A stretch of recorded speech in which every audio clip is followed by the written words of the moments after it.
And while the war continues, people are doing everything they can to hold on to their identity. News 8 Now's Dua Israr spoke with a local Ukrainian woman who brings a part of her country to the foundation of her home. Dua?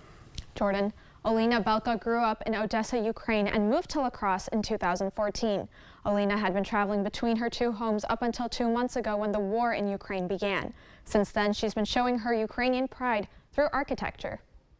They say home is where the heart is. I did it like my brother will do. For Olena Belka, pieces of Ukraine can be found inside her home in La Crosse. This is a house that does not look like American home. Minimalist and sustainable. My brother had kitchen just like that. So when I was designing this house, I decided to do the same. And not a cabinet in sight. In Europe, we tend to not collect a lot of things. In Ukraine, Olena and her brother worked in construction, building several high-rises in Odessa. The rockets can destroy that building. It'll be probably one of the first buildings, if anything, in Odessa. She was in Odessa one day before the war began, narrowly escaping. The airport in Odessa, where I was flying from, was bombed.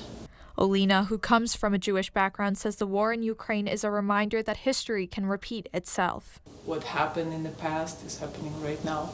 Her grandparents lived in Ukraine during the Holocaust. They would not be able to even use their Jewish last name because it was very dangerous for them. Olena keeps her identity alive, something she says her grandparents didn't have the option to do. You become everybody else so that you can survive. Alive through the foundation her home rests on.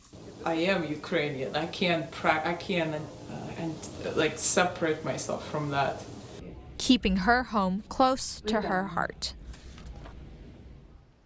Olena will be speaking at the Congregation Son of Abraham's annual Holocaust Remembrance Service about her grandparents' experience and how it relates to Ukraine today. Jordan? A lot of Ukrainian pride so close to home. Thanks a lot, Dua. That service will take place this Thursday beginning at 5:45 in the evening. Admission is free.